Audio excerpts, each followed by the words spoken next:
Alhamdulillah, yang hari ini jam 11 waktu Indonesia bagian Barat di Provinsi Nangro Aceh Darussalam, kita telah melantik pengurus Dewan Perwakilan Wilayah Iwo Indonesia Provinsi Nangro Aceh Darussalam dan beberapa DPD yang ada di Provinsi Nangro Aceh Darussalam.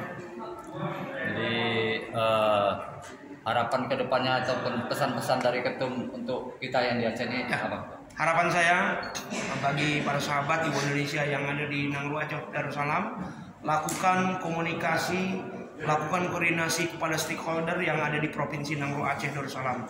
Perbanyak silaturahmi dan perbanyak untuk melakukan tulisan yang real dan fakta. Nah, itulah syarat teman-teman para sahabat untuk menjadi jurnalis terpercaya.